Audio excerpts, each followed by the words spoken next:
sesungguhnya puji-pujian tentunya hanya mutlak milik Allah. Nahmaduhu, kita senantiasa memujinya, wa nasta'inu, dan juga senantiasa memohon pertolongan kepadanya dalam setiap urusan kita, wa nastaghfiruh, dan juga senantiasa memohon ampun kepadanya. Wa na'udzu billahi min syururi anfusina, dan kita mohon perlindungan kepada Allah dari keburukan jiwa-jiwa kita. Wa min sayyiati a'malina, dan juga kita mohon perlindungan kepada Allah dari akibat atas dosa dan amal buruk yang pernah kita lakukan. Man yahdihillahu fala mudilla lah. Barang siapa yang telah Allah berikan dengan pemberian paling berharga dalam kehidupan, yaitu hidayah, maka tidak ada yang bisa menyesatkannya.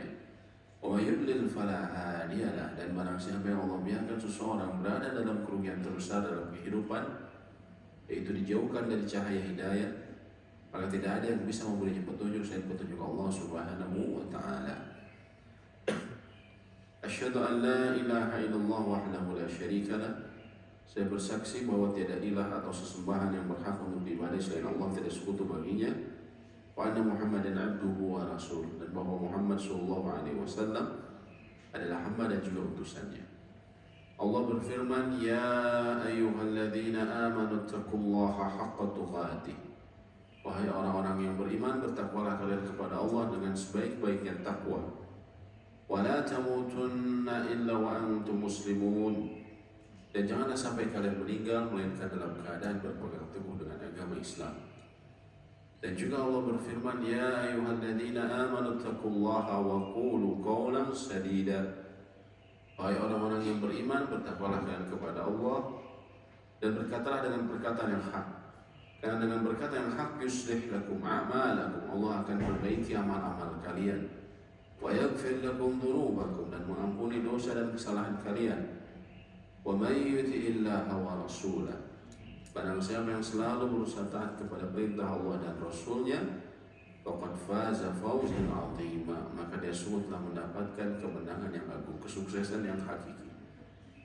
Amma ba'du, falhamdulillahirabbil alamin. Kembali kita bersyukur kepada Allah yang telah memberikan kita rezeki yang begitu besar di pagi yang mulia ini, yaitu Allah memberikan kita kenikmatan hidup setelah kita melewati saudara kematian, yaitu tidur. Dan juga Allah memberikan kita nikmat hidayahnya sehingga Allah memudahkan kita melaksanakan sholat yang Nabi SAW katakan pembeda antara seorang yang munafik dan tidak munafik, antara lain sholat subuh dan sholat isya berjamaah. Kemudian juga kita bersyukur kepada Allah yang telah memberikan kita taufik untuk duduk dalam majelis ilmu, majelis yang bisa jadi hanya sebentar, namun Allah limpahkan berbagai macam keberkahan di dalamnya, sebagaimana dikatakan oleh Nabi SAW dalam sejumlah hadisnya. Pada pagi ini kita akan lanjutkan pembahasan dari kitab Fiqih Muyassar yang ditulis oleh sejumlah profesor doktor dalam bidang hadis dan juga fikih di negeri Jazirah Arab sana. Dan kita telah memasuki bab atau menyelesaikan bab toharoh, sebagian bab toharoh. Antara lain kita telah menyelesaikan mengenai adab dalam buang hajat, adab dalam buang hajat, apa yang diharamkan, apa yang dimakruhkan, dan seterusnya. Berikutnya adalah tentang bab keempat, siwak dan sunnah-sunnah fitrah. Namun saya sebelumnya ingin memastikan kalau yang adab masuk buang hajat, ada buang hajat sudah selesai Pak ya di sini. Dua pekan kemarin ya. Sudah selesai atau sebagian? Oh, belum selesai semua Pak ya. Karena saya ada pengajian pakai buku ini, ada beberapa pengajian, kadang saya suka ketukar. Apa yang makruh dilakukan oleh orang yang buang hajat sudah saya bahas belum Pak? Atau larangan-larangan dalam buang hajat? Oh belum ya? Oh baru di awal. Oh baik. Mohon maaf kalau begitu. Oh kita sampai larangan buang hajat ke arah kiblat ataupun sampai sana ya. Oh iya baik.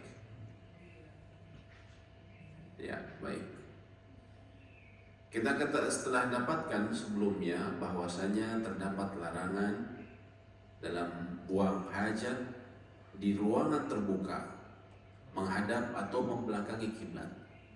Namun larangan ini tidak berlaku bila terdapat penghalang seperti tembok ataupun sesuatu yang menghalangi. Karena Nabi SAW kata Abdullah bin Umar radhiyallahu taala anhuma pernah buang air ya di dalam rumahnya dan waktu itu terhalang oleh tembok dan beliau ya, disebutkan menghadap waktu itu menghadap kiblat. Ya. Walaupun yang lebih utama tentunya tidak menghadap kalaupun ada tembok. Namun andaikan memang itu tidak ada pilihan maka tidak masalah selama ada penghalang ketika buang hajat. Namun di lapangan terbuka tidak boleh kalau tidak ada penghalang menghadap atau membelakangi kiblat. Kemudian apa yang disunahkan untuk dilakukan oleh orang yang masuk toilet? Orang yang masuk toilet tentunya kita disunahkan mengucapkan doa yang sudah cukup populer. Bismillahi Allahumma inni a'udzubika minal khubuthi wal khaba'ith. Bismillah, ya Allah sesungguhnya aku berlindung kepadamu dari khubuth, setan laki-laki, wal khaba'ith, setan perempuan. Setan laki-laki dan setan perempuan di sini maksudnya adalah dari kalangan jin. Setan laki-laki dan setan perempuan dari kalangan jin. Karena ini tempat tinggal mereka antara lain adalah WC atau toilet. Kemudian saat keluar kita disunahkan membaca ghufranak, ampunan. Kenapa tiba-tiba minta ampunan? Para ulama sebutkan penyebab kemudian kenapa kita disunahkan membaca ghufranak, ampunan. Karena ketika kita berada dalam toilet, kita tidak diperkenankan untuk membaca zikir kepada Allah. Kita tidak diperkenankan berzikir kepada Allah. Sedangkan kata Nabi SAW, waktu kosong yang diisi oleh seorang hamba dengan kelalaian tanpa ada zikir kepada Allah di dalamnya, semua itu kelak akan menjadi penyesalan pada hari kiamat. Penyesalan pada hari kiamat. Nah, ini juga menjadi peringatan secara umum bagi kita untuk tidak mengisi waktu-waktu kosong kita dengan perbuatan yang tidak ada zikir kepada Allah. Sehingga di sini artinya ketika dia berada dalam toilet, tentunya dia tidak bisa berzikir. Sehingga ketika dia keluar, bisa jadi dia memikirkan hal yang tidak sepatutnya ketika dalam toilet.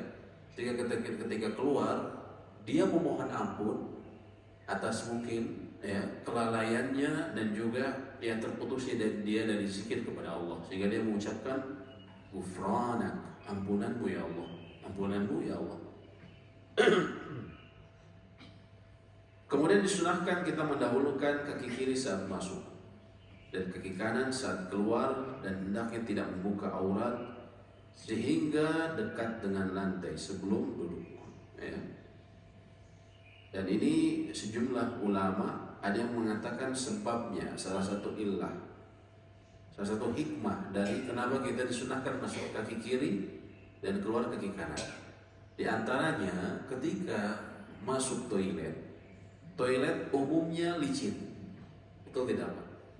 Dan kaki kokoh seseorang itu umumnya manusia, umumnya adalah kaki kanan. Sehingga ketika dia masuk diawali dengan kaki kiri. Bila terjadi kemudian terpleset karena licin, dia memiliki kaki kanan yang akan berfungsi sebagai penopangnya. Karena kaki kanan umumnya lebih kokoh. Tapi kalau kaki kanan yang masuk duluan, ini diantara hikmahnya. Kalau kaki kanan masuk duluan, dia adalah kaki yang kokoh, tapi karena licin, dia terpleset, yang menopangnya kaki kiri juga lemah, sehingga bisa sama-sama jatuh. Nah itu subhanallah, diantara hikmahnya yang disebutkan kata para ulama. Selain Nabi SAW juga memang beliau menyukai bila perkara yang baik kaki kanan. Untuk toilet kan yang dianggap baik sehingga kaki kiri. Jadi ini diantara hikmahnya. Kaki kiri dia bukan kaki yang kokoh sehingga kalau dia terpleset ada kaki kanan yang menopangnya. Ya, tapi kalau kaki kanan yang masuk duluan, kaki terkuat malah kemudian terpleset, maka kaki kiri tidak kuat menahannya. Dan disunahkan tentunya keluar dengan kaki kanan. Dan bila buang hajat dilakukan di tempat terbuka, maka dianjurkan untuk menjauh dan menutupi diri sehingga tidak dilihat.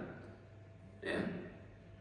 Ini kalau kita, alhamdulillah, umumnya masyarakat kita ini sudah umum. Kalau buang air yang menjauh menutupi diri, ya. Dan ini antara lain dicontohkan oleh Nabi SAW dalam hadis Jabir radhiyallahu taala anhu, kharajna ma Rasulullah SAW fi safar. Kami pernah keluar bersama Nabi SAW dalam safar, perjalanan. Wa kana Rasulullah SAW la ya'ti al-baraz hatta yataghayyaba fala yura. Nabi SAW itu tidak datang ke padang pembuangan untuk buang hajat sehingga beliau menghilang atau bersembunyi sampai tidak terlihat, Kalau kita alhamdulillah sudah umum, tapi sadarilah kebudayaan di masyarakat kita ketika kita buang air ini sebenarnya yang diajarkan oleh orang tua kita tidak lain awalnya dari kebudayaan Islam, dari adab Islam. Tidak percaya? Lihat saja kebudayaan bangsa-bangsa lain yang tidak mengenal Islam. Ya, contohnya kebudayaan Hindu, kebudayaan misalnya Cina. Saya sebelumnya dapat kabar dari sepupu saya yang dia suka backpackeran dan lain ke negeri Cina. Dia bilang mungkin bapak-bapak juga yang pernah ke China seperti itu, pernah menemui. Shanghai adalah kota metropolis yang begitu canggih sekarang. Ya, kita tahu bahkan teknologi ini sekarang diimpornya banyaknya dari Cina. Begitu canggih. Namun subhanallah, kata sepupu saya ini, toiletnya ini masih primitif. Dalam arti oke, toiletnya canggih, tapi cara mereka buang hajat, ya mohon maaf, kayak buang air kecil itu sebelahan nggak ada penghalang. Juga mohon maaf, dan ini sudah ternyata saya baca juga di buku pengetahuan tentang Cina, ketika buang air di di WC umum, mohon maaf ya, ketika buang hajat itu orang biasa ngobrol sebelahan karena terkadang tidak ada penghalang, ya. Dan terkadang nggak disiram, begitu saja dibiarkan. Saya asalnya percaya nggak percaya, tapi saya dengar dari sepupu saya sendiri, saya juga baca di ilmu pengetahuan, ya walaupun bentuknya karikatur. Ternyata sempat ada WhatsApp, ya beberapa WhatsApp mengirim mengenai joroknya orang sana. Subhanallah, ternyata mereka seperti itu. Ketika jalanan macet, orang buang air kecil, buang air besar di pinggir jalan begitu saja. Ya, mau laki-laki atau perempuan, bahkan perempuan tidak, mohon maaf, naudzubillah, buka celana langsung kemudian buang hajat di pinggir jalan. Subhanallah. Ya. Dan kita lihat juga mungkin bapak-bapak yang pernah ke Bali, ya beberapa puluh tahun lalu, sekarang juga katanya masih ada kebiasaan seperti itu. Kan orang mohon maaf, buang air kecil, buang air besar itu kadang ke pinggir saja, langsung begitu saja, mau perempuan mau laki-laki. Kalau perempuan buka kainnya langsung buang saja seperti itu saja. Ya. Nah ini kita lihat kalau kita biasa seperti ini karena apa? Alhamdulillah, seperti bangun tidur, menggosok gigi, itu kan sunnah Nabi SAW, termasuk seperti ini. Ini alhamdulillah beberapa hal dalam budaya kita itu sudah begitu banyak terpengaruh oleh agama yang mulia. Ya, jadi kalau kita mungkin anggap biasa, sebenarnya kita bersyukur dengan ini. Subhanallah, alhamdulillah. Dengan Islam kita sudah menjadikan itu kebiasaan. Sedangkan mereka yang tidak mengenal Islam tadi, ya mohon maaf, sampai sebegitu ekstrimnya gitu buang hajat itu saya lihat di videonya itu, saya geleng-geleng kepala, pinggir jalan aja langsung, di jalan tol lagi macet ke pinggir gitu kan. Alhamdulillah. Dan juga tadi disunahkan kita mengucapkan bismillah saat masuk ke dalam toilet. Di antara hikmahnya dalam hadis Ali bin Abi Thalib, Nabi SAW bersabda, "Sitru ma bainal jinni wa awrati bani Adam." Sitr atau penutup antara jin dengan aurat manusia, idza dakhala al-khala, bila dia masuk dalam khala atau toilet, an yaqula bismillah, dia mengucapkan bismillah. Maksudnya apa? Penghalang antara pandangan jin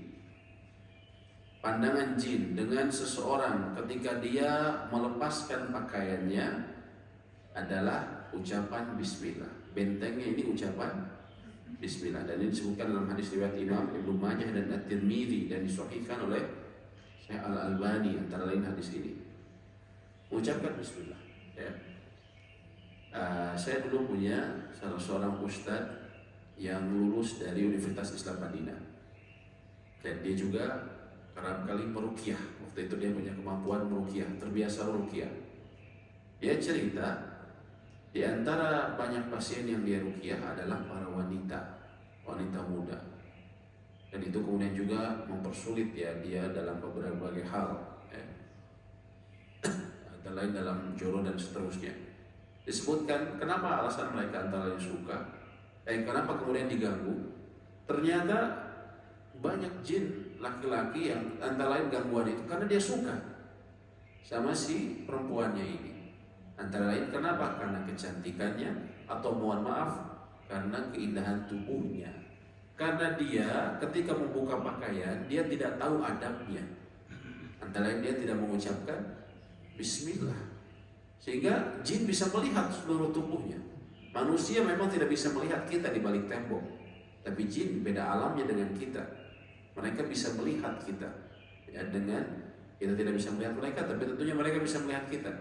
Dan Nabi SAW telah mencontohkan agar mata mereka terhalang dengan aurat kita adalah kita mengucapkan bismillah, ya. Jadi hati-hati nih ketika kita buka pakaian, masuk toilet, ucapkan bismillah, Bu, ya. Terutama anak-anak ibu yang perempuan, laki-laki juga termasuk sama, Pak. Walaupun kita benci terus, ya, bisa jadi ada yang suka nanti, naudzubillah, ya. Jangan sampai ada jin nanti yang suka, ya, naudzubillah, gitu kan. Nah, buka baju pun termasuk yang disunahkan kita mengucapkan bismillah. Artinya supaya kita tidak terlihat aurat kita di hadapan jin, atau yang kita mengucapkan bismillah. Dan doa tadi juga yang Allahumma inni a'udzubika minal khubuthi wal khaba'is telah diriwayatkan dari Nabi SAW dalam hadis yang sahih. Begitu pula doa keluar. Adapun tadi Nabi SAW, beliau ketika akan buang hajat, beliau tidak mengangkat pakaiannya sampai benar-benar dekat dari tanah. Idza kana arada hajah la yarfa'u thawbah hatta yadnuwa minal ard. Dia tidak mengangkat baju sampai benar-benar dekat dari tanah agar tidak terlihat auratnya, Kalau ini antara lain saya perhatikan di antara bapak-bapak, terutama ketika buang air, misalnya di urinoir, Pak, ya, mohon maaf. Terkadang belum mau buang air ataupun di urinoir yang terlihat oleh yang lain, terkadang bapak-bapak buka sarungnya tinggi-tinggi, gitu kan? Buka sarungnya tinggi-tinggi. Nah, ini sebenarnya jangan seperti itu. Nanti kalau sudah buang air, dan baiknya memang jangan di urinoir, baiknya di mana? Di toilet, ya, di WC, ya. Sebenarnya dari hadis ini bahwa Nabi SAW kalau buang hajat beliau menutupi diri, maka sebenarnya urinoir ini memang kurang pas, ya. Tidak pas, bukan masalah berdirinya, karena masalah berdiri Nabi SAW terkadang melakukannya sehingga hukumnya makruh. Tapi melindungi diri dari pandangan manusia, ya. Beliau tadi kalau buang air, beliau menjauh dari pandangan manusia. Jadi sebenarnya yang tepat terutama di masjid, kita jangan bukan di urinoir, tapi kita di toilet, ya. Ataupun di tempat manapun kita buang airnya di toilet. Kemudian apa yang haram dilakukan orang yang hendak buang hajat, ya. Pertama adalah haram kencing di air yang menggenang. Annahu naha 'anil baul fil ma'ir raqid. Ini pun subhanallah, ini tentunya ada hikmah kesehatan di air yang menggenang. Islam kita ketahui yang dibawa oleh Nabi SAW, Islam dalam syariat Nabi SAW itu sudah 1400 tahun yang lalu, ya. Artinya seseorang tidak memperhatikan sebagai sedetil seperti zaman modern mengenai higienitas. Orang dulu gak peduli, ya, air menggenang. Nabi SAW sudah melarang. Tentunya sekarang kalau kita orang modern tahu, ya iyalah air menggenang bisa dikencingin, yang nggak bisa dipakai lagi, ya. Dia mengandung bakteri yang berbahaya, namanya air kencing, ya. Ya, kita bisa berpikir dengan frame, dengan perspektif orang modern yang sudah tahu mengenai kesehatan dan higienitas. Tapi kalau kita lihat bahwa Islam sudah 1400 tahun yang lalu, ini sebuah ajaran yang luar biasa, higienitas yang luar biasa, ya. Ketika kalau kita lihat orang-orang Eropa 200 tahun yang lalu betapa masih joroknya, bahkan mungkin sampai sekarang masih sebagian yang jorok. Di London itu disebutkan orang yang mohon maaf buang tinja di got-got pinggiran jalan ya. Dan air itu ya yang air menggenang juga dipakai orang kencing di sana, tapi dipakai juga untuk kebutuhan yang lain ya. Ini semua ajaran yang luar biasa. Kita bisa melihat kebenaran agama ini yang mulia dari antara lain dari hal-hal yang seperti ini ya. Nabi SAW sudah melarang, dan tentunya kencing di air yang mengenang akan menyebabkan air tersebut akan tidak terpakai karena menjadi najis dan berbahaya, mengandung bakteri-bakteri. Dan juga disunahkan tidak boleh memegang atau kita diharamkan memegang kemaluan dengan dengan tangan kanan. Kita diharamkan tidak dengan tangan kanan saat kencing, dan tidak boleh istinja atau bercebok. Idza bala ahadukum fala ya'khudanna dzakarahu bi yaminih. Bila salah seorang di antara kalian kencing, jangan memegang kemaluannya dengan tangan kanan, dan jangan bercebok dengan tangan kanannya. Nah, ini ya, bagaimana kalau dia kidal? Nah, kidal ini sebenarnya masalah kebiasaan. Dari kecil dibiasakan, diingatkan kalau dia umumnya kidal itu karena kebiasaan, tidak diperingatkan dari awal ya. Dan kalau dia sudah terlanjur bagaimana? Maka Nabi SAW mengatakan tetap berusaha memaksakan diri. Beliau pernah memerintahkan kepada salah seorang yang waktu itu dia makan dengan tangan kiri, Nabi SAW memerintahkan berusaha dengan tangan kanan tetap. Begitu pula dengan buang hajat ya. Dengan buang hajat, kalau buang hajat ya alhamdulillah dia sudah terbiasa kiri, maka tidak masalah. Tapi kalau makan dia kanan. Dan ini sama ajaran higienitas. Kita sekarang belajar dari WHO, apalagi waktu COVID kemarin, cara cuci tangan yang benar, yang bersih dan segala macam. Islam udah diajari cara cuci tangan yang bersih, higienitas. Ya, kita nggak akan tercampur, insya Allah makanan kita dari tubuh kita sendiri tidak akan tercampur bakteri E. coli. Kenapa? Karena kita makan, kita tangan kanan, kita buang air dengan tangan kiri, jadi nggak akan ketemu. Sekalinya ketemu pun dalam pertemuan yang bersih, yaitu apa? Cuci tangan biasanya ketika air mengalir, begitu kan? Nah, artinya insya Allah bahkan tanpa sabun sekalipun, tangan seorang muslim akan terhindar dari bakteri E. coli. Maksudnya bakteri E. coli yang dibawa oleh dirinya sendiri ya, bakteri yang ada pada tinja ya. Karena kita sudah mengenal higienitas ribuan tahun yang lalu.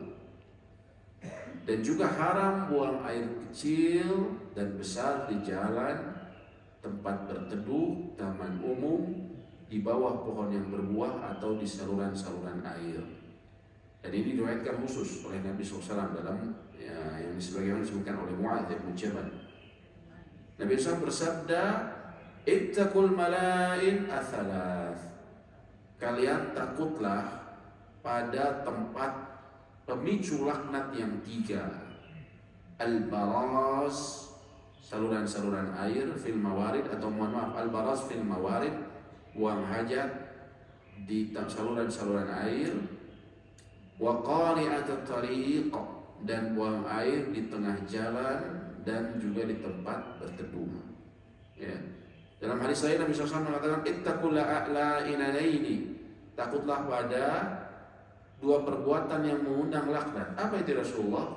Alladhi yatakhalla fi tariqin nas aw fi dhillihim, yaitu buang hajat di jalan manusia dan di tempat mereka berteduh. Nah, di sini dilarang saluran air, tengah jalan, tempat berteduh ya. Ini dilarang. Kenapa disebut takutlah tempat terlaknat? Karena orang kalau kencing atau buang air besar di tempat-tempat tadi, itu cenderung akan dilaknat sama orang lain.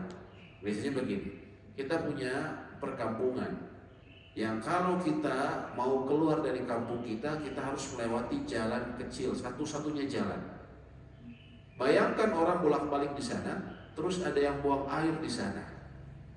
Jadi kata orang Sunda bau hangse, ya, atau mohon maaf ada tinja. Padahal kita lewat di sana. Komentar Bapak Ibu gimana? Kalau umumnya di Bandung, sing burut, gitu kan, sing cilaka, sing gitu. Bahkan mohon maaf, saya lihat waktu di Cibolein mungkin ada satu tempat yang suka orang kencing sembarangan di sana. Semua dia ditulis tulisan besar-besar, Pak. Simburut 7 turunan, subhanallah. Jadi bisa jadi gara-gara kakek buyutnya kencing di situ, cucunya nanti kena. Karena doanya itu tadi. Laknat itu doa keburukan. Ya. Nah, jadi Nabi SAW mengatakan, hendaklah kalian menghindari tempat pemicu laknat. Ya, jadi ini bahkan pada zaman Nabi SAW memang itu tabiat manusia. Ya, tabiat manusia, kita terganggu seperti itu, kita cenderung akhirnya melaknat. Ya. Oh, dasar cilaka, gitu kan kata orang kita. Ya. Nah seperti itu, jangan lakukan itu di saluran air. Saluran air kan orang pakai, jelas air untuk minuman dan segala macam. Tengah jalan juga tempat berteduh. Ya. Ini subhanallah, kembali kita bersyukur akan ajaran agama yang mulia ini. Saya ada salah seorang jamaah yang dia pernah bekerja di India, perusahaan minyak, gitu kan. Dia cerita waktu awal-awal di India bersama para engineer, dia naik satu kendaraan. Terus dia itu pingin buang air kecil, ya. Terus kata teman-temannya engineer, jangan di sini, nanti aja deh di kantor aja sekalian. Enggak, saya nggak kuat, jangan, nanti ya. Baik, kalau kamu mau seperti itu, maka kamu tetap kaki kamu di atas aspal, ya. Kamu buang airnya di pinggir saja. Ya, karena orang dia modelnya kadang kayak gitu, di atas aspal saja. Yalah pokoknya yang penting saya buang air lah. Akhirnya dia turun. Tapi kan kita alamiah, ya orang Islam malu lah buang air kelihatan sama orang, masa di pinggir jalan gitu. Dia sembunyi dulu ke pinggir cari gini. Begitu selesai masuk ke dalam mobil. Jalan mobil tercium bau yang tidak sedap. Orang saling menuduh siapa yang kentut. Mohon maaf ya. Saya nggak ada siapa. Coba lihat kaki kamu. Pas lihat kakinya, ya Allah penuh tinja. Kenapa? Ternyata itu yang tadi diwanti-wanti sama teman-temannya. Kebiasaan bangsa mereka, pokoknya lepas dari aspal itu orang biasa buang air, buang hajat di situ. Jadi ternyata pinggiran aspal itu isinya tinja semua ya. Nauzubillah. Pantesan katanya dia dilarang keras. Begitu juga dia cerita temannya juga sama orang Indonesia, baru pertama kali ke India, baru awal-awal. Ketika ada program outing keluar ya, sama-sama mungkin untuk keakraban dan segala macam, ada program makan tapi di luar makan siang atau apa. Terus kalau bapak misalnya ke taman ada makan di atau lapangan, bapak makannya biasa di mana Pak? Di bawah pohon paling enak kan, berteduh di bawah pohon. Jadi teman-temannya bilang kita makan di tengah lapang. Yang bener aja kata temannya itu. Panas-panas gini masa makan tengah lapang? Pokoknya kita makan tengah lapang. Nggak mau lah kata dia cerita temannya itu ngeyel. Nggak mau, saya enak aja, saya pengennya di tempat yang teduh. Pergi ke tempat teduh. Nggak lama lari terberit-berit lagi kan. Tinja semua isinya katanya di bawah pohon. Nah itu ya orang India ini na'udzubillah. Joroknya luar biasa ya. Dan itu antara lain karena jauh dari agama. Kalau kita lihat orang India, itu sama dengan Eropa 100-200 tahun yang lalu. Islam sudah insya Allah, Islam yang dia mengenal agama 1400 tahun udah gak nemu yang kayak gitu. Orang Eropa 200 tahun yang lalu masih seperti itu, bahkan 100 tahunan yang lalu ya. Kalau kita baca sejarah-sejarahnya. Nah, jadi joroknya luar biasa ya. Terkadang dia juga cerita ketika di India pengalamannya, kalau orang-orang yang mohon maaf dia tidak punya kemampuan lebih, kan mereka dibakar ya mayat itu, jenazahnya. Kalau mereka nggak punya kemampuannya lebih, bahan bakar itu kadang kurang sehingga tidak terbakar semua.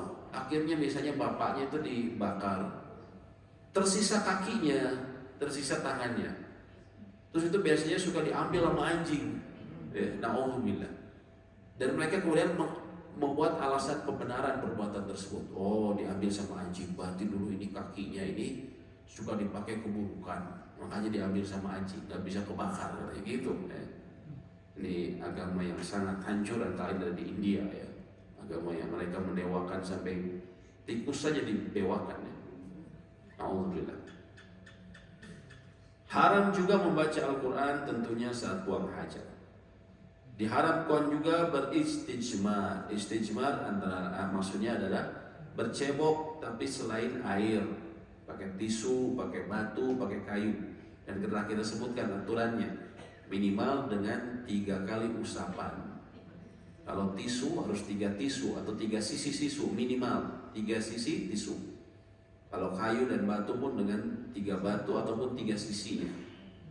Dan tidak boleh dengan kotoran hewan atau tulang atau makanan yang berharga, ataupun kertas yang berharga. Kertas boleh, tapi kalau kertas berharga, uang, walaupun di mata dia ini uang tidak ada nilainya, saya punya uang banyak.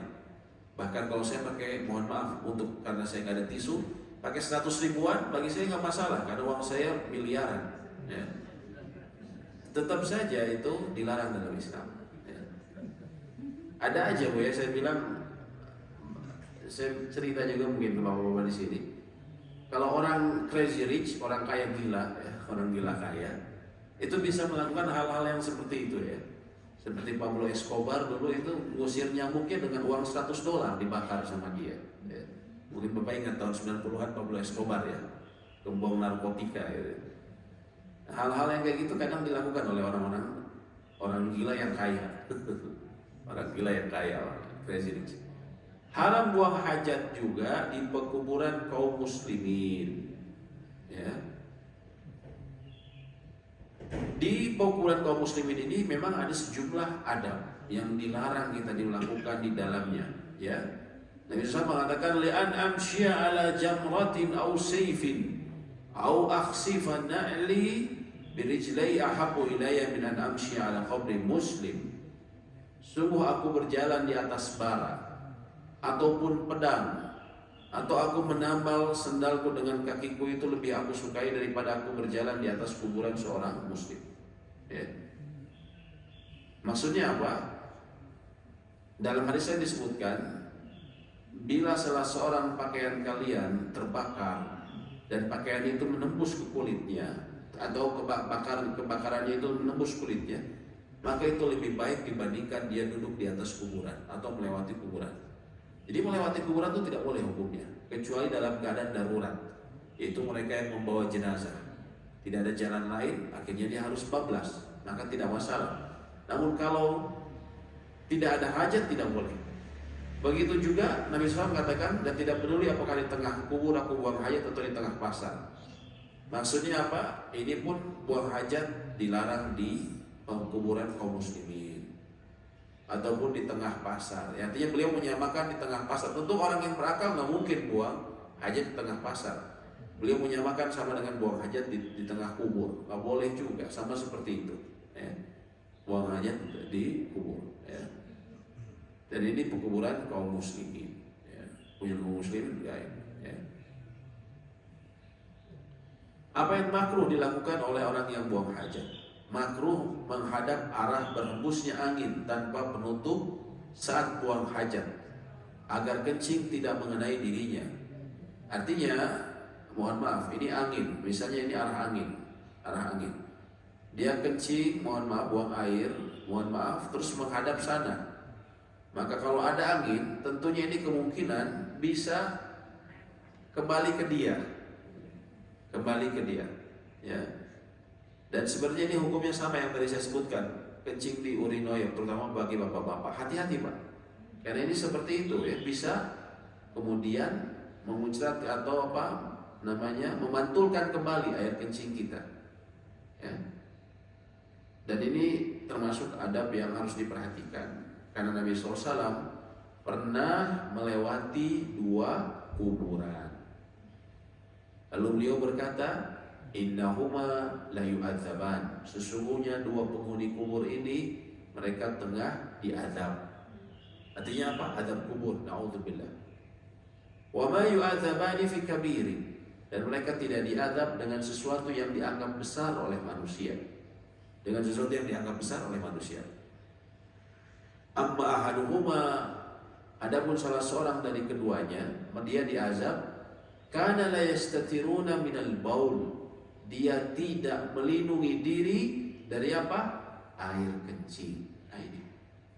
Tidak melindungi diri dari air kencing, tidak melindungi diri dari percikan air kencing. Ya. Semampu dia, ya, dia tidak melindungi diri. Amal akhar kana yamshi bitamimah, bin namimah. Adapun yang lain, Nabi SAW katakan penyebab dapat azab kuburnya karena dia berjalan mengadu domba manusia, ngegosip sana sini, akhirnya orang kemudian bermusuhan. Nah, ini ternyata penyebab azab kubur. Ya, hati-hati ya, terutama ketika kita lagi ngegosip Bu ya, hati-hati ini kalau kita mindahin perkataan orang lain. Kata si C kita bilang ke Ibu A, kata si Ibu C kamu begini. Wah, kata siapa? Si C yang begini. Perkataan si A kita pindahin lagi ke C. Kata si Ibu A begini, akhirnya mereka musuhan. Gara-gara siapa? Gara-gara dia, naudzubillah. Maka dia naudzubillah terancam azab kubur. Dan yang pertama tadi karena tidak melindungi diri dari air kencing. Nah, ini perkara air kencing ini bukan perkara yang sepele. Ya, mohon maaf, orang kadang tidak mau belajar masalah kayak gini. Gitu-gitu kenelah pengawasan mah, gitu kan? Pengajian mah gitu, sholat mah gitu kayaknya, wudu mah kan bukan sekedar itu saja. Pertama memang kalau wudu juga, apakah wudu kita sudah benar, sholat apakah sudah benar, jangan merasa sombong, gitu kan? Apalagi juga ada hal-hal yang lain yang dipelajari, misalnya tadi mengenai urusan buang air kecil. Ini menjadi besar urusannya karena tadi Nabi SAW Nabi SAW sebutkan, dan mereka tidak diazab dengan urusan yang dianggap besar, memang dianggap sepele oleh manusia, urusan buang hajat ini. Tapi dapat azab kubur, dan itu urusan masa depan. Ya, orang kalau ingin masa depan yang baik, ya, dia perhatikan masalah ini. Ya, jangan-jangan dia naudzubillah karena ketidaktahuan dia mendapatkan azab kubur. Ya, jadi kita berusaha, termasuk tadi Pak ya, kali ini kalau di ruangan terbuka ada angin, yang kita harus perhatikan ketika di urinoir. Ya, hati-hati kemudian. Kalau mohon maaf ya, kalau bapak-bapak saya kira kalau urinoir, kalau kita sudah tidak tahan buang air kencing, kalau kencang ya, kalau kita tidak tahan itu biasanya selalu muncrat ya. Walaupun ada penghalang plastik, kadang kan kalau mental itu bisa ke berbagai arah ya. Nah, ini berhati-hati. Ini urusannya dengan azab kubur, bukan sembarangan ya. Makanya lebih baik memang daripada urinoir itu memang WC yang lebih banyak walaupun kecil-kecil ya. Kemudian makruh kencing pada lubang di tanah dan yang sepertinya berdasarkan hadis Qatadah dari Abdullah bin Sarjis. Ada Nabi SAW naha an yubala fil jurh. Nabi SAW melarang kencing pada lubang. Ila li Qatadah, ditanya kepada Qatadah, fama balul al-juhr Emang ada apa dengan lubang? Beliau mengatakan yuqalu innaha masakinul jin. Dikatakan bahwa lubang itu adalah tempat tinggalnya jin, terutama lubang-lubang yang alami di alam. Hati-hati ketika kita camping, ketika apa, jangan kemudian asal buang air begitu saja. Perhatikan adabnya, jangan di lubang. Antara lain, selain kata para ulama, di sana bisa jadi ada hewan. Ya kita nggak tahu lubangnya, ternyata lubang kobra kan, naudzubillah. Ya. Dibuang air sebenarnya dipatokkan, naudzubillah min dzalik. Atau juga kenapa? Kata Nabi tadi disebutkan itu adalah bisa jadi tempat tinggal jin. Akhirnya apa? Terganggu. Akhirnya dia diganggu, naudzubillah. Kenapa ya pulang dari camping itu seperti ada yang ngikutin terus? Naudzubillah. Jangan-jangan apa? Gara-gara dia buang air sembarangan. Ya. Dan memang benar adanya jin tentunya. Ya. Nah, jadi kita perhatikan adab-adab seperti ini. Kadang kita tidak tahu adabnya sehingga naudzubillah tanpa sadar kita menjadi merugi ya, dan celaka. Makruh masuk ke dalam toilet dengan membawa sesuatu yang mengandung zikir kepada Allah, kecuali untuk satu keperluan. Karena idza dakhala al-khala' wada'a khatamah. Nabi SAW bila masuk ke dalam WC beliau meletakkan cincinnya. Kenapa beliau meletakkan cincinnya? Karena di dalamnya ada tulisan ada tulisan di cincinnya beliau Rasulullah, Allahnya di atas. cincinnya beliau Rasulullah. Karena ada lafaz jalalah, disebutnya lafaz jalalah, lafaz Allah, maka beliau melepas cincinnya ketika beliau masuk toilet.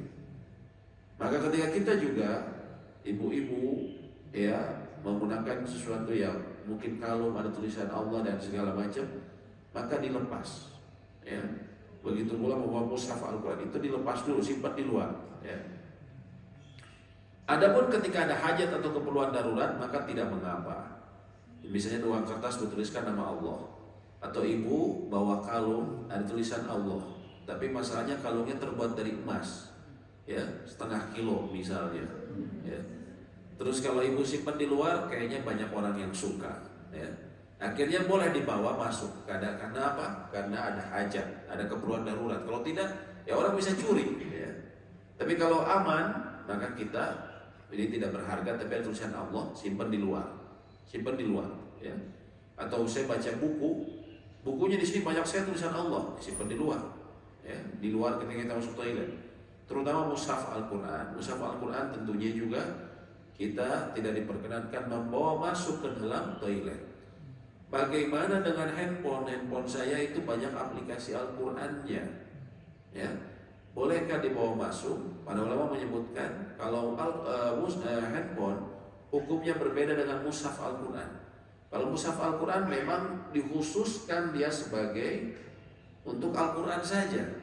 Adapun handphone tentunya kita ketahui ada berbagai macam aplikasi di dalamnya.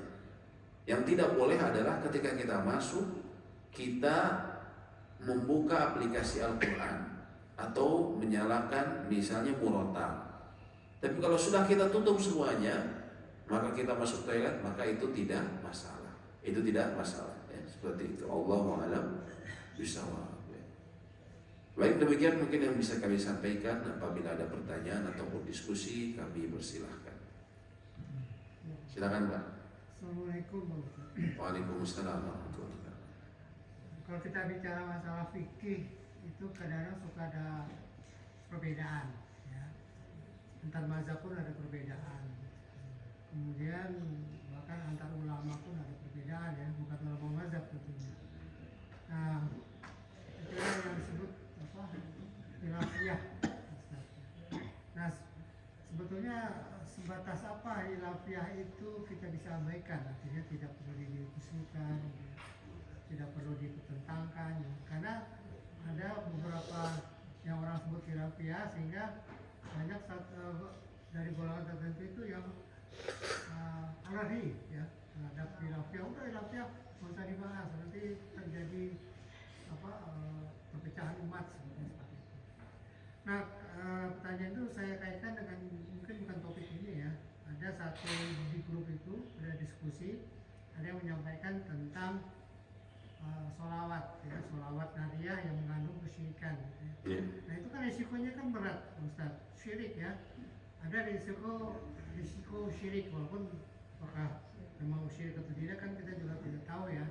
Nah kemudian ada seorang Ustaz di sana yang langsung mematahkan gitu ya, oh ini masalah khilafiyah kita tidak perlu bahas. Padahal kan khilafiyah tidak biasa seperti ya, karena ada mengandung syirik. Seperti khilafiyah meminta berziarah ke kubur gitu ya. Nah itu kan khilafiyah katanya, tapi itu kan mengandung kesyirikan juga ya. Baik. Bahkan sesajen gitu ya. Dia mengatakan bagian itu tidak apa-apa, itu budaya. Padahal itu mengandung kesyirikan. Nah kayak saya itu khilafiyah mana Pak yang bisa ditolerir ya gitu. Baik. Ya. Bahwa katakan betul bahwa dalam masalah fikih, khususnya fikih, itu banyak sekali perbedaan pandangan. Bukan saja berbeda madhab, satu madhab pun banyak perbedaan. Gak usah ngomong satu organisasi, madhab lebih besar lagi. Madhab diampu oleh para ulama-ulama yang dikenal keilmuannya selama ribuan tahun. Mereka terkadang berbeda pendapat ya. Tapi khilafiyah ini ya kita bijak melihatnya. Ada khilafiyah yang disebutnya muktabar, diakui. Perbedaan pendapat yang diakui, yaitu disebutkan oleh para ulama dengan alasan yang kuat dan juga dalil yang kuat. Tapi ada juga khilafiyah yang ghair muktabarah, yang tidak dianggap, yang artinya memang di situ Ini ulama-ulama sebelumnya nggak ada beda pendapat masalah ini. Ini mah baru-baru saja ada beberapa orang yang kemudian dia memohon maaf, membawa syariat baru yang mengatakan bahwa ini bagian dari agama. Oh, ternyata bukan dari agama. Gak bisa kita dalam hal ini kemudian kita mentolerir begitu saja. Kalau dalam perbedaan masalah, ya, disebutnya kata para ulama juga khilafu ali, perbedaan pendapat yang tinggi. Dalam arti ini sudah dibahas dalam level ulama-ulama yang kalangan mujtahid. Mereka berbeda pandangan dalam hal itu. Ya kita itu hormati dalam hal itu. Bukan artinya juga tidak boleh dibahas. Tetap kita tidak masalah kita bahas. Kita melihat mungkin mana yang menurut kita lebih kuat, itu tidak masalah. Walaupun konsekuensinya kita menghormati kalau itu perbedaan pendapat yang ali tadi, yang disebutkan oleh para ulama yang levelnya memang mujtahid. Tapi ada perbedaan pendapat yang memang ini mah tidak disebutkan dalam ulama-ulama sebelumnya, dalam kitab-kitab sebelumnya. Apalagi misalnya, mohon maaf, nyerempet dalam masalah akidah. Akidah ini masalah yang besar, ya. Karena misalnya tadi kalau menyerempet masalah kesyirikan, syirik ini satu-satunya dosa yang tidak diampuni kalau dibawa sampai meninggal. Allah berfirman dalam surat An-Nisa ayat 48. Innallaha la yaghfiru an yushraka bihi wa yaghfiru ma duna dzalika liman yasha. Sesungguhnya Allah tidak mengampuni dosa orang yang berbuat syirik, dan Allah akan mengampuni dosa selain syirik bagi siapa yang Allah kehendaki. Kalau dalam urusan besar seperti ini, terus ada orang bilang khilafiyah, tapi katanya ada yang bilang kesyirikan, maka tidak sepatutnya bilang, oh ya sudah nggak usah dibahas karena khilafiyah. Oh kalau masalah ada kesyirikan, kita harus hati-hati, nggak sembarangan. Kita perhatikan dulu, benar nggak sih tuduhan ini? Kalau memang misalnya betul, ya, atau misalnya salah, ya kita dilihat dulu. Oh memang salah, ini bukan kesyirikan. Tentunya juga melihatnya harus dengan ilmu dan bimbingan ahli ilmu. Tapi kalau misalnya benar tuduhannya, wah itu sudah nggak bisa kita beralasan. Misalnya ini dengan Anda bertameng, ya itu jadi tameng, Pak, ya mohon maaf. Jadi artinya bijaksana. Kalau memang hal tersebut perbedaan pendapat yang diakui, ya kita berlapang dada. Tapi kalau memang misalnya tadi tidak diakui, apalagi nyerempet masalah akidah, kesyirikan, ini kan urusan yang sangat besar, tipis, ya. Dan tidak bisa seorang bertameng dengan khilafiyah. Ini jelas ini kesyirikan, misalnya kayak yang memang Bapak tadi katakan ya, dulu yang sempat ramai di Bromo, ada orang memvideokan di Bromo atau di mana ya, yang dia tendang sesajen. Terus ada kalangan dari kaum muslimin yang bilang, oh ini tidak menghormati budaya, itu tidak apa-apa. Dan dari mana tidak ada apa-apa tuh? Sejak kapan sesajen boleh, gitu kan? Nah ini dalam hal seperti ini perbedaan pendapatnya dari mana? Antara alim, antara ulama dengan juhala, dengan orang yang bodoh dalam masalah akidah. Nggak bisa kita tolerir, ya. Mohon maaf. Silakan kalau memang Anda bilang perbedaan pendapat, sebutkan bantahannya. Misalnya bahwa sesajen ini bukan kesyirikan, sebutkan bantahannya. Bisa diterima nggak? Dalilnya dari Al-Quran, dalilnya dari hadis-hadis Nabi SAW, penjelasan para ahli ilmu. Jangan-jangan Anda selama ini misalnya cocokologi saja menghubungkan, ya. Nah kalau misalnya tidak bisa mendatangkan itu dan terbukti salah, ya kita nggak bisa dia berlindung di balik khilafiyah untuk menutupi motif sebenarnya dia, gitu ya. Nah itu Pak. Jadi artinya khilafiyah ini kita harus lihat dengan bijak, ya. Bukan dijadikan tameng buat pembenaran, ya, orang-orang yang tidak memahami secara baik, terutama dalam masalah akidah. Ini bahaya, ya. Allahu a'lam bishawab. Ya. Baik, silakan ada lagi yang tanya. Baik Bu. Ya. Mengenai kucing, ya kan kalau piara kucing itu kadang-kadang kencingnya di mana aja. Nah kita nggak tahu kalau lagi sholat, nggak tahu itu bekas ada kencing kucing, apakah bisa sah sholatnya? Di mananya Bu? Di tempat itu kucing kan sembarangan kan? Iya ya. Di sejadahnya Ibu maksudnya. Terus kita sholat itu apakah sah sholat kita? Baik, ya. Kencing kucing ini menurut umumnya ulama katakan najis hukumnya. Ya, dan dalam masalah toharoh dalam sholat ini yang harus kita pastikan suci adalah pertama tubuh kita, yang kedua pakaian kita, yang ketiga tempat ibadah kita, tempat sholat kita. Sehingga bila salah satu dari ketiga faktor itu, ketiga elemen tadi mengandung najis, ya, maka dianggap tidak memenuhi syarat, ya. Bagaimana kalau misalnya saya baru tahu kalau pertama, kalau kita tahu kita lagi sujud atau kita mau sholat, kita tahu wah ini ada bekas kencing kucing, sudah kita pindah. Kalau kita pakai sejadah, kita geser sejadahnya, ya. Kalau nggak tahu udah beres. Kalau ibu tahu ketika sujud, aroma kencing nih, aroma kencing si empus, ya, maka ibu geser, itu boleh, itu geser yang diperbolehkan. Jadi dalam sholat ini ada perbuatan yang bergerak yang diperbolehkan, ada yang tidak diperbolehkan, ada yang tidak diperbolehkan. Nah dalam hal seperti itu, karena ada hajat, ibu di situ tadi ada kencing, ibu geser, ya misalnya mohon maaf. Ketika sholat, ibu ada. Pas ketika ibu mau sujud, ibu kerasa, maka ibu geser, itu boleh. Ibu bergeser seperti itu, ya. Jadi bergeser, kalau ibu tahu bergeser. Tapi bagaimana kalau misalnya sudah, ya kalau ini kalau sudah beres, ya mungkin dia baru sadar, ini kayaknya bau kencing. Nah itu tuh lagi kencing juga tuh saat itu. Kencing di belakang gitu.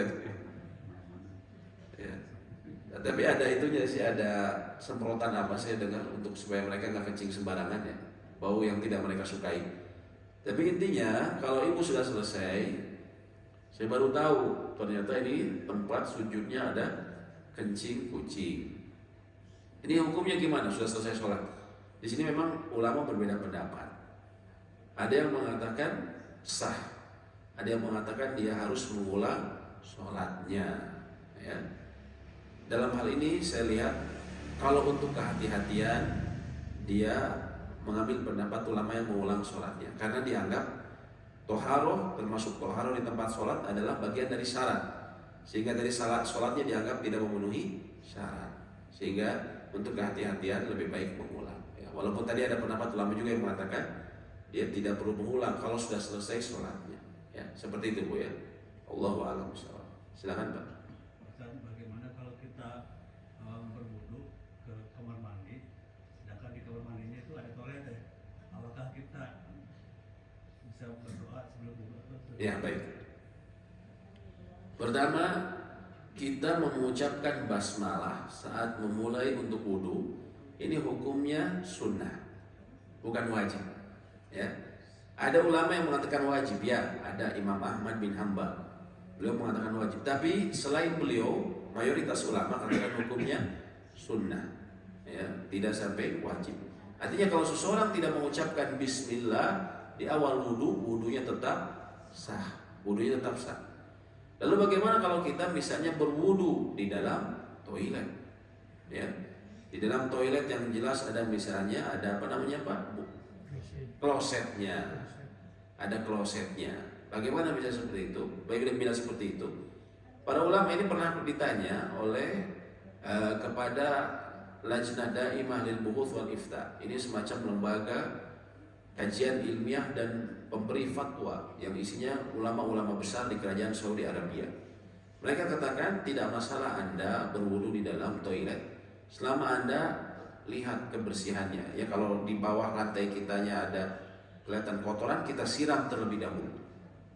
Lalu kemudian kita berwudu, ya. Berwudu tadi bagaimana? Tadi kan disebutkan tidak mengucapkan bismillah pun tetap sah. Walaupun seseorang ingin mengucapkan bismillah sekalipun, maka sebenarnya hukum berzikir dalam WC itu hukumnya makruh. Kecuali mohon maaf saat buang hajat banget itu haram hukumnya. Tapi saat berada dalam toiletnya hukumnya makruh.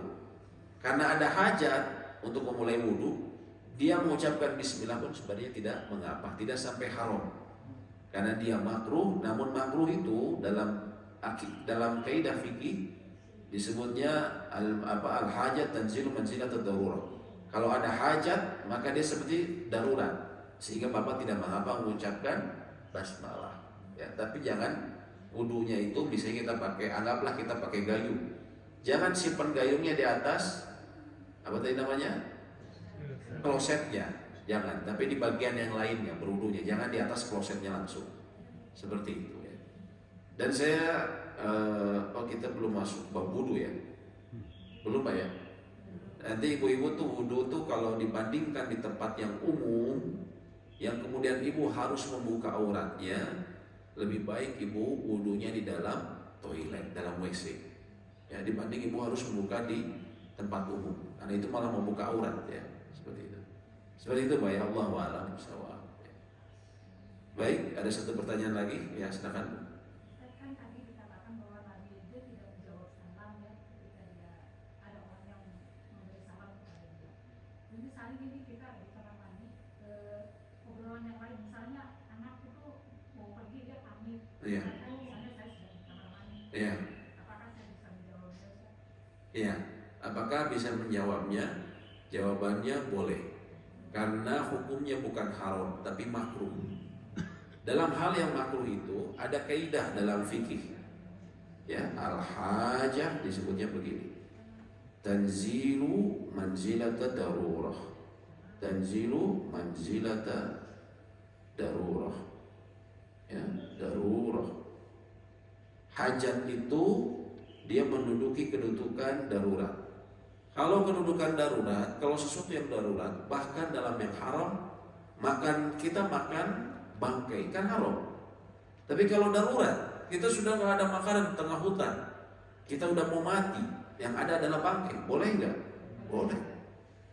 Nah, dalam urusan makruh, yang menggantikan seperti darurat itu hajat namanya. Kalau ada hajat, ini kalau tidak dijawab, anak saya nggak pergi sekolah, dia sudah terlambat, gitu kan? Nah, kunci di mana? Si bapak udah terlambat mau ngantor, kunci di mana? Kalau Pak, tunggu dulu gitu. Baru keluar, kita lagi sakit perut, keluar 20 menit kemudian. Wah, si bapaknya nanti bisa dapat SP ya. Nah, dalam hal ini nggak apa-apa dijawab ya, karena dia tidak sampai kepada haram, tapi hukumnya makruh, dan makruh itu bisa hilang kemakruhannya kalau ada hajat, ada kebutuhan. Seperti itu Bu ya. Jadi tidak masalah. Allahu a'lam bishawab. Baik, demikian yang bisa kami sampaikan, semoga memberikan manfaat. Dan semoga Allah ya memberikan kita taufik untuk mengamalkan atas apa yang telah kita pelajari. Allahumma anfa'na bima 'allamtana wa 'allimna ma yanfa'una wa zidna ilma. Rabbana atina fid dunya hasanah wa fil akhirati hasanah wa qina adzabannar. Amin ya rabbal alamin. Subhanakallahumma wa bihamdik, asyhadu an la ilaha illa anta, astaghfiruka wa atubu ilaik. Assalamualaikum warahmatullahi wabarakatuh.